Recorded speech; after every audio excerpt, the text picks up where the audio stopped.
القوة الناعمة على السلوكيات العامة. مفيش بتنهض على جهل، ولكن بتنهض على علم ومعرفة وثقافة.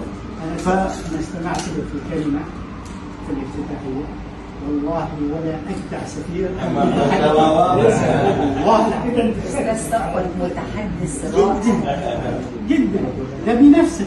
أنا عايز أقول لحضرتك حاجة. إحنا تعاملنا مع الدكتورة شاهين عزت الملحق الثقافي في واشنطن، وتفاوضت معايا من شهر كامل يعني، وبعت لمعالي السفير، بعت لمعالي الوزير سامح شكري وزير الخارجيه، بعت لوزير يعني اقصد حته مبدا التواصل.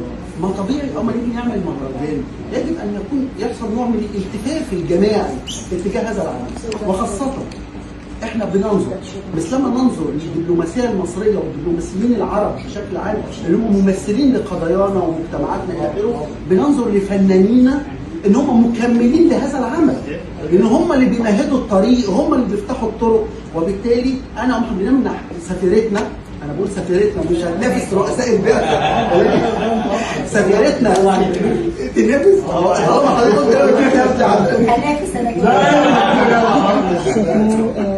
مجرد ان يكون في سفيره، مش هنقول بقى سفيره عظيمه بتمهد الدور، ولكن فعلا بتؤثر وبتقوم، لا بترد غيبه اي سفير، بترد غيبه اي شعب، وبترد غيبه اي دوله، حد من الدول اللي احنا حميميه، العلاقه الحميميه اللي بتربطنا بالوطن العربي ككل، اللي احنا بنقدس كل دوله واقفه جنب مصر، بنقدس كل دوله سند مصر، وبنقدس الالتفاف الشعبي والجماعي.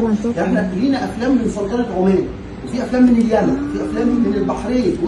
الهدف من القوه الداعمه دي تمهيد وتقويم ودعم الروابط الشعبيه، وده اللي حضرتك بتقولي فيه.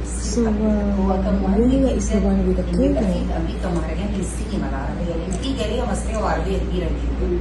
كل دي مهرجانات انا حضرتها، مهرجانات للسينما العربيه بتجمع الجاليه العربيه من كل الجنسيات مع بعض، ونتبادل الثقافات. وده اصل السينما هي ثقافه واسعه جدا، يعني كمان الناس اللي سافرت وهاجرت من سنين بتنقطع عن عادات وتقاليد وثقافات شعوبهم، فبتبقى الافلام بتاعتنا هي اللي بترجعهم لده تاني. فمساله مهمه جدا. كنت مستغربه ان امريكا بكل حجمها الكبير ده مفيش مهرجان للسينما العربيه. فالحقيقه سعدت جدا لما الاستاذ صفوت بلغني من اول دوره، لان انا حضرت الدوره الاولى السنه اللي فاتت والدوره دي السنه دي، ان هيعمل مهرجان للسينما العربيه. كنت مبسوطه جدا، قلت له ده جسر تواصل عظيم بيننا وبين الجاليات العربيه، وكان لازم يتعمل من زمان. فبرافو ان انت فكرت الفكره دي. انا بشكرك جدا، وبرضه بقول احنا الناس وهي بتشوف الدكتور يحيى الفخراني وسط الناس بتتذكر له رحيم، بتتذكر له الاعمال اللي بتعيد تشكيل وجدان شعوبنا. احنا بنتربى على الفنانين، يعني ما فيش حد حتى في السوشيال ميديا دلوقتي او وسائل الاعلام او وسائل التواصل ما بيشوفش الاستاذ يحيى الفخراني، الاستاذ هاني الاشيل، الفنانه الهام شاهين. ودي القيمه الاساسيه اللي احنا بنقول ان القوه الناعمه بتغطي وتفتح المجالات وتدعم وتؤازر اي عمل دبلوماسي موجود بيخدم اوطاننا. اصلا هم اول دبلوماسيين لمصر هم المجال، يعني احنا في الخليج اللهجه الوحيده العربيه اللي ممكن نفهمها هي اللهجه الجنوبيه بسبب اعمالهم من الافلام في الافلام اللي على مر 70 80 سنه. هي بس اعلام 70 سنه.